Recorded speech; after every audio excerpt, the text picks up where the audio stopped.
Hey, what's up? John Sonmez from simpleprogrammer.com.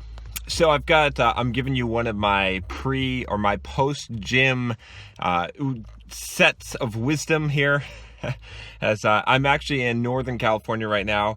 I came up here for Christmas for where my wife's family is, and then I'll be going to San Diego for 2 months here coming up. I should be setting up a meetup if you're interested in meeting up. I'm not setting one up in Northern California just because I'm here with family. I'm sort of short on time, and I haven't had enough notice. But definitely in San Diego, I will be setting up a meetup. But anyway, I wanted to drop on you a couple of ideas as I was working out that I that I had, as I almost always do.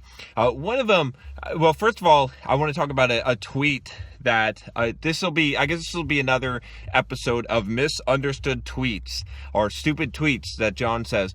Anyway, I have this one tweet that I cycle around where I say that I'm not for or against anything, and I try to remind myself that I'm not for, or to not be for or against anything, essentially something like that, right?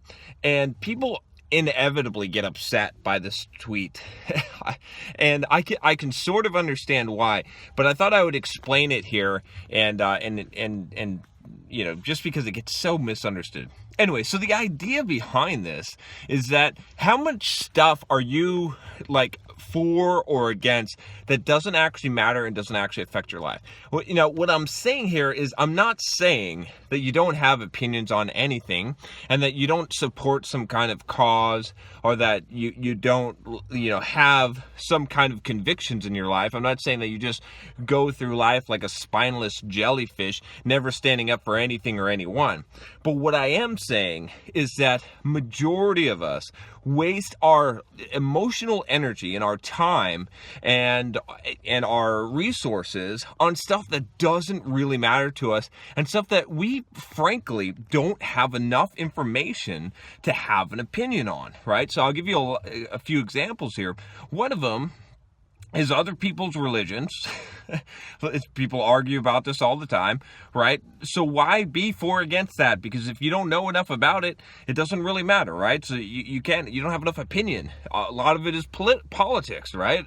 There's a lot of political things that don't affect you, right? Now, I'll tell you politically what affects me, what actually affects my life, not what I think affects my life, but really when it comes down to the brass, what actually affects my life, and that's tax rate. I'll tell you that. So as far as political opinion, I have a political opinion that's mostly geared around tax rate, because that actually matters. I actually am for or against that. Now, here's the other hook to it, right? I'm not going to be that strongly for or against it because I can't affect anything. So that's the other thing is, right, you shouldn't be for or against things that you have no influence over. If I can't actually affect getting a candidate elected or not, or, well, I could, right?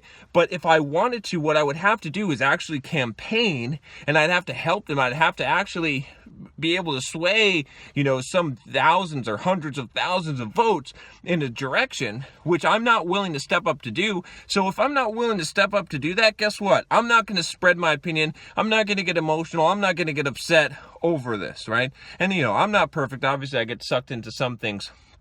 But too many people get sucked into too many things that don't actually matter in their life. And you might say, John, well, what the hell? Can I be interested in this? Can I have an opinion on this? Sure, you can. But let me tell you something. Your emotional energy gets sucked up and used up when you waste it on this crap. That's why if you're not for or against anything in general, right? If you hold mostly to that philosophy, you're going to be in a better situation, because when you open up your Facebook feed and you see all this kind of stuff, and maybe you're for gun control, or you're against gun control, or you're for whatever religion, or you're against this, or you're for this, or you're against feminism, or whatever it is, you see what I'm saying? All these things, they upset you, and you see it, and maybe you comment on someone's Facebook post, or maybe you don't. But it pisses you off. It makes you upset. You get angry. You get upset. You waste the time, right? And then you are more exhausted. When you have to deal with your spouse or your kids or your coworkers, you're already emotionally exhausted, and you have less patience, and you perform less, right? Not only that, but that emotional exhaustion also prevents you from doing your best work. You're no longer, you're in the wrong state of mind, and it actually drains you physically. So don't waste your energy, don't waste your emotion on stuff that doesn't actually matter to you. So that's why I'm saying not to be not for or against anything.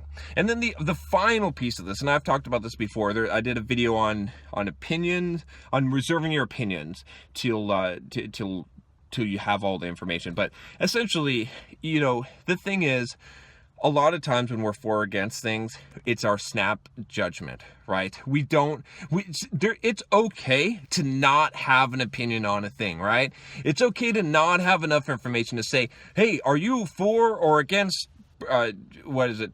I don't know. Let's say life, pro-life or pro-choice, right? Let's say that. What if you don't have enough information to make a decision? What if you don't have an opinion? Is that valid? Does anyone ever choose that? It's valid. Why not, right? I mean, certain things you're gonna have an opinion on, but some things you don't need to have an opinion on. Honestly, if you don't own guns and you're not involved in it, is it okay to not have an opinion on gun control? Sure, why not? Maybe at some point you get enough information and then you do have an opinion. Maybe you don't need opinions on all of every single thing in the world, right? No, you're not an expert, so don't have an opinion on things that don't affect you and you're not an expert on. Simple as that, right? Just when someone asks you your opinion, say, I don't know. I'm not invested in this, so I don't care to to have an opinion on this thing. How much better is that? Then you can get both sides of the information, of the story. You can get better information. Anyway, that's enough of a rant there, but your life will be better if there's less things that you have opinions on and there's less things that you're for or against. And clearly, right, I just want to make this one last point. Clearly, I have opinions. If you're watching this YouTube channel, you know that I have opinions. This is an opinion that I have strongly, but it does affect my life, and I'm helping other people, hopefully, with the things that I convey with this channel. And so there's a reason for it, right? I'm not just getting upset for no reason. I have a purpose here. So clearly I have convictions about things, but I try not to have convictions about things that don't matter to me. That's why you don't see a bunch of political bull crap on this channel, right? Even though I might have opinions on them, but those opinions may change, but they don't affect anything, so I don't waste my time and my emotional energy on them. But all the things that you do see on this channel, those are things that I think are actually valuable and that I actually do have an influence on, and that's why I express my opinion on them. So anyway, hopefully that helps you. Hopefully that clears up that tweet for all of you that have been wondering, why does John say this crazy stuff? Anyway, sometimes I just say stuff because I want you to start thinking about it, and that's why I'm leaving that tweet in there. So all right, I'll talk to you next time. Hey, if you like this channel, subscribe. See ya.